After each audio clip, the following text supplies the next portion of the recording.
주시고 힘을 허락하여 주시옵소서. 그리고 그 말씀 힘입어 이번 한 주도 은혜 가운데서 살아가게 하여 주시옵소서. 부족한 말씀 전하니 성령님 함께할 줄 믿사오며 이 모든 말씀 살아계신 예수님 이름으로 기도하옵나이다. 아멘. 오늘도 주님 만나기를 간절히 소망하며 예배의 자리로 나오신 여러분들을 환영하고 축복합니다. 오늘은 대림절 첫 번째 주일이죠. 앞을 보시면 이제 대림절 화환에 첫 번째 초가 켜져 있습니다. 짙은 어둠 속에서도 주변을 환히 비춰주는 이 촛불처럼 우리 마음에 주님이 환한 구원의 빛으로 찾아와 주시기를 소망하는 절기가 되었으면 좋겠습니다. 그 마음으로 우리 옆에 교회가 인사하고 시작하겠습니다. 구원의 빛이 당신에게 임하기를 바랍니다. 구원의 빛이 당신에게 임하기를 바랍니다. 아멘. 오늘 우리가 함께 읽은 마태복음 24장의 말씀은 마지막 때, 즉 주님이 다시 오시는 날에 대한 말씀입니다. 종말이라고 하면 여러분들은 어떤 이미지가 떠오르십니까? 믿지 않는 이들에게는 우리가 많은 영화나 드라마에서 보듯 세상이 무너지고 사람들은 혼란에 빠지고 또 질서가 다 무너져서 걷잡을 수 없는 혼란 속에 빠진 상태를 떠올릴 것입니다. 하지만 믿는 자에게 있어서 마지막 때는 공포가 아닌 주님의 가장 설레는 약속이자 새 생명의 시작이라고 할 수 있죠.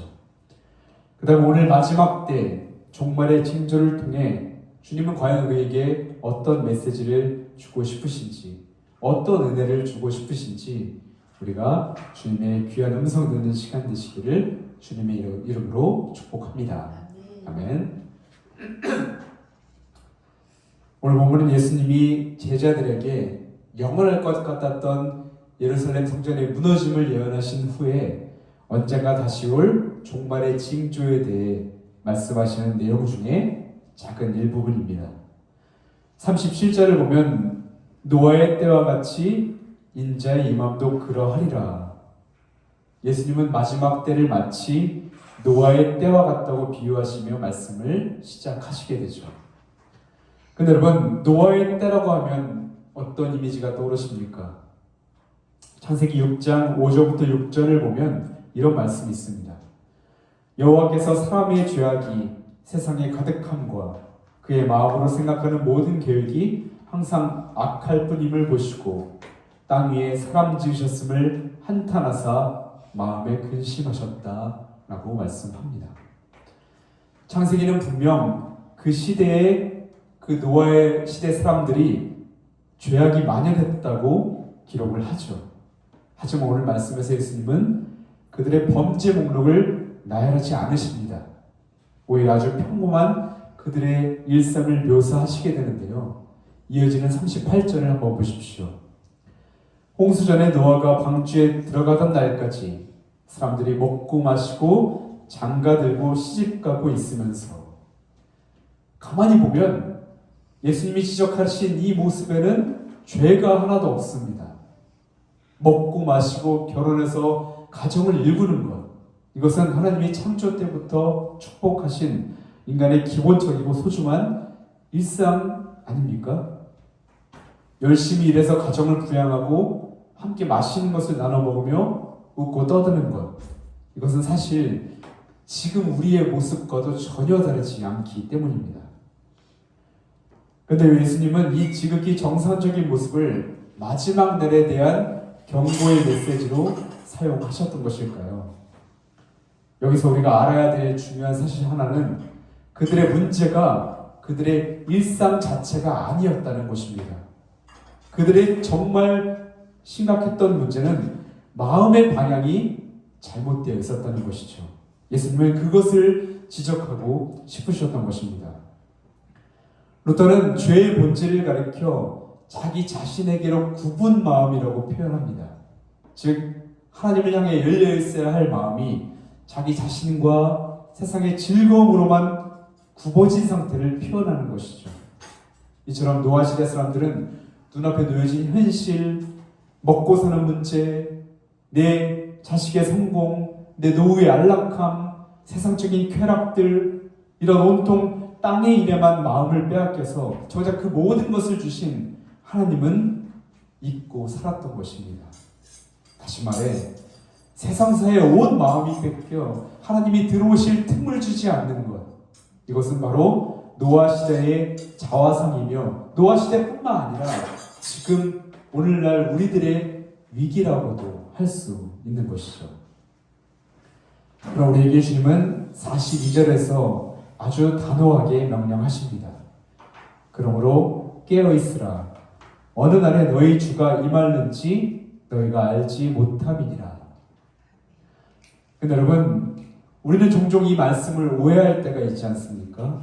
마치 수험생이 밤잠을 설쳐가며 공부하듯, 경비원이 도둑이 들까봐 밤새 뜬 눈으로 감시하듯 깨어있으라는 것이 마치 불안과 긴장 속에서 살라는 것으로 받아들이기도 합니다. 내가 준비가 안 되어 있을 때 주님이 오시면 어떡하지?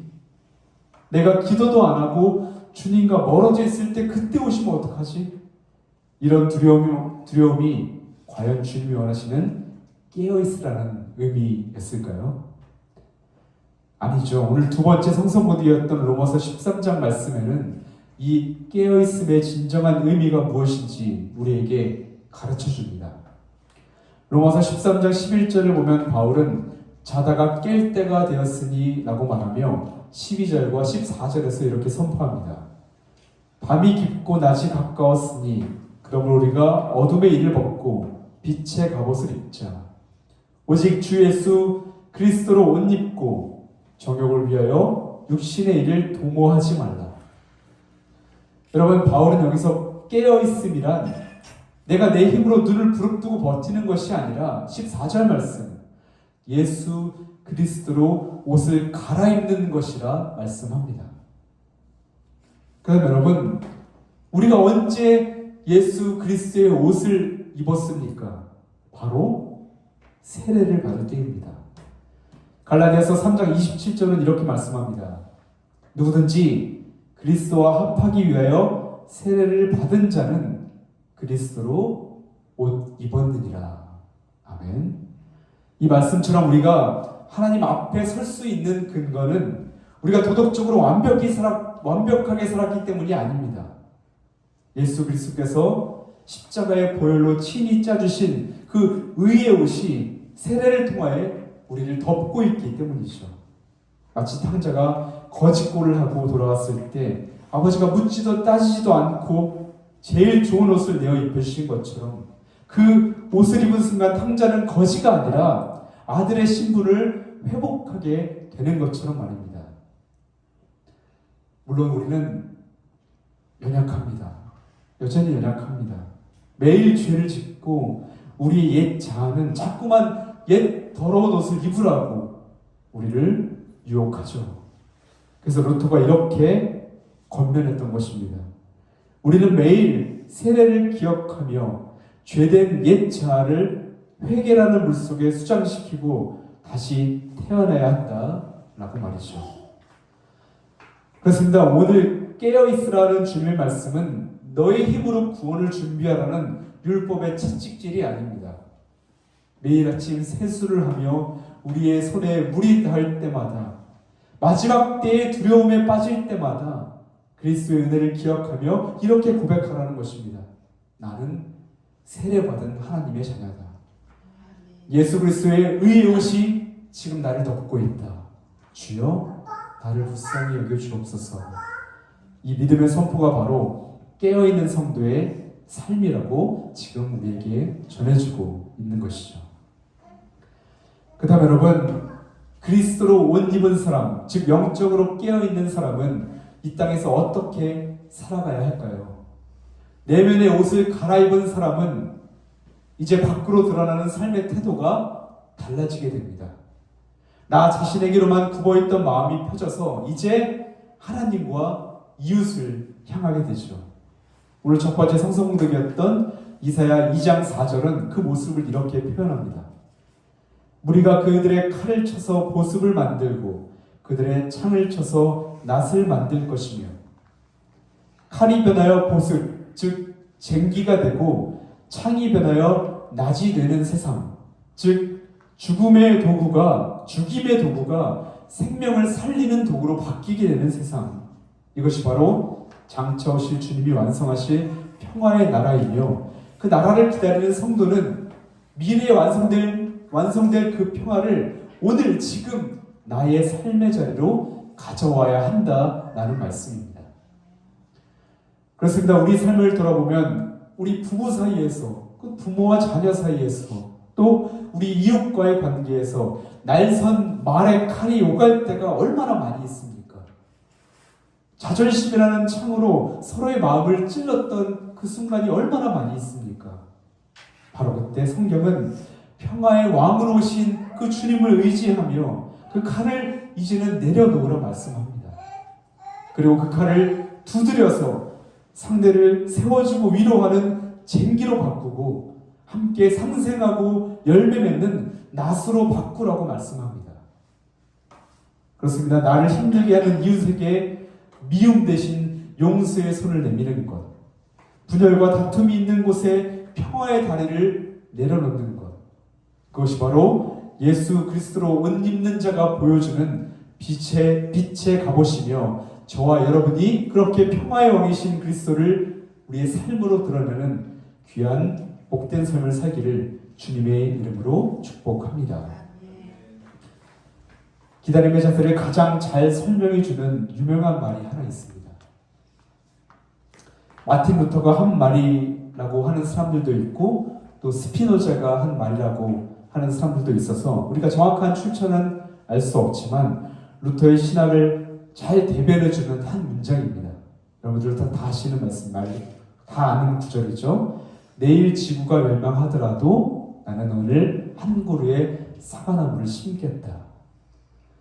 많은 분들이 이 말을 단순히 희망을 잃지 말자라는 뜻으로 해석하지만 여기는 더 깊은 신앙적 의미가 담겨져 있는데요. 이것은 내일 주님이 오신다고 해서 오늘 내가 할 일상의 소명을 버리지 않겠다라는 뜻입니다. 사탄이 우리를 유혹하는 가장 강력한 무기가 무엇인지 아십니까? 우리에게 죄를 지어라고 소리치는 것이 아닙니다. 내일 해, 나중에 해 라고 유혹하는 것이죠. 회개, 내일 해. 사랑, 나중에 여유 생기면 해. 용서, 다음에 만나면 해. 반대로 주님은 곧 오시니까 일상생활이 뭐가 필요 있어? 다 내려놓고 네 하고 싶은 대로 해.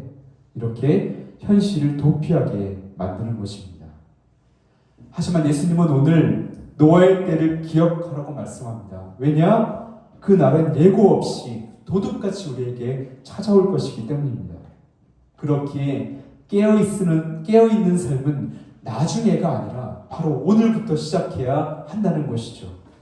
주님이 내일 오신다고 해도 오늘 아이의 기저귀를 갈아주고, 오늘 학교에서 최선을 다해 공부하고, 오늘 직장에서 성실하게 일하고, 오늘 쌓인 설거지를 하고 밀린 집안일을 다 하는 것, 그 지극히 평범한 일상이 바로 하나님이 나에게 맡겨주신 오늘 해야 할 소명이자 깨어있는 자의 예배이기 때문입니다. 이번 주 집에서 아들 수호를 돌보는데 보통 이런 생각을 한번 해보았습니다. 아니 내가 주님이 지금 당장 오시면 그때 나는 무엇을 하고 있을까? 근데 내가 이렇게 기도를 하고 말씀을 준비하고 말씀을 읽고 예배를 드리고 이런 시간은 사실 우리 인생에서 아주 조금이잖아요. 사실은 24시간 중에 아주 일부분을 차지하잖아요. 그래서 그때 오셨으면 좋겠다. 내가 기도하고 말씀 보고 예배 드릴 때 왔으면 좋겠다라고 잠시 생각을 했었습니다. 하지만 한편으로는 내가 아이에게 밥을 먹이고 함께 바닥을 뒹굴며 깔깔 웃고 놀아주는 그 모습 그대로 주님을 맞이해도 좋겠다라는 생각이 들었습니다. 왜냐하면 그 순간 저는 아빠로서 하나님이 맡기신 사랑의 사명을 온몸으로 감당하고 있기 때문이었죠. 그 모습이야말로 하나님이 보시기에 가장 아름다운 깨어있음이 아닐까 하는 생각이 들었습니다. 사랑하는 여러분, 이번 대림절 기간 주님께서 맡기신 각자의 삶의 자리에서 단 하루를 살아가도 주님을 더 의지하고 더 사랑하고 지금 당장 더 회개하고 그렇게 주님께 우리의 온 삶을 내어드리는 삶이 되기를 소망합니다. 그리하여 가정 그리고 직장에서 주님이 넘치도록 주시는 그 사랑과 은혜의 사과나무를 심는 저와 여러분들 되기를 주님의 이름으로 축복합니다. 아멘. 우리가 잘 아는 동화 잠자는 숲속의 공주 이야기를 끝으로 말씀을 정리할까 합니다. 공주는 마녀의 저주를 받아 깊은 잠에 빠지게 되죠. 온 성이 가시덤불에 덮이고 모든 시간이 멈춰버립니다. 그렇게 공주는 스스로 잠에서 깰 수도 없고 아무리 노력해도 깊은 암흑 속에서 벗어날 수 없게 됩니다. 이 저주를 풀 수 있는 유일한 방법은 왕자가 날카로운 가시덤불을 뚫고 들어와 공주의 입을 맞추는 것, 그것뿐이었습니다. 그런데 여러분, 이 잠자는 숲속의 공주의 모습이 마치 우리의 영적 상태와 같다고 저는 생각합니다. 우리는 죄의 저주에 빠져 영적인 죽음이라는 잠에 빠져 있었고 스스로의 힘으로는 도저히 깨어날 수도 없는 사람들이었습니다. 그런 우리를 위해 찾아오신 분이 하나님의 아들 예수님이셨습니다. 그분은 기꺼이 십자가라는 아픈 가시덤불을 뚫고 들어오셨습니다. 그냥 들어오신 것이 아닙니다. 가시면류관이라는 날카로운 가시에 찔리시고 온몸에 피를 흘리시며 죽음의 대가를 대신 치러 주셨던 것이죠. 그리고 당신의 생명을 건 그 사랑의 입맞춤으로 우리의 영혼을 깨워 주셨던 것입니다. 오늘 말씀에서 예수님이 깨어있으라고 하신 것은 우리에게 너 혼자의 힘으로 일어나라 라고 다그치시는 것이 아닙니다. 내가 십자가의 사랑으로 너를 깨우러 왔다. 이제 죄의 잠에서 깨어나 내가 주는 은혜의 옷을 입고 나와 함께 가자. 이것은 마치 신랑 되신 주님의 다정한 프로포즈라고 할 수 있는 것이죠. 그러므로 마지막 때의 징조를 보며 두려워하지 마십시오. 세상과 옛자가 주는 두려움과 염려의 낡은 옷은 벗어버리십시오. 그리고 매일 세례의 은혜를 기억하며 예수 그리스도라는 생명의 옷을 입으시기를 바랍니다.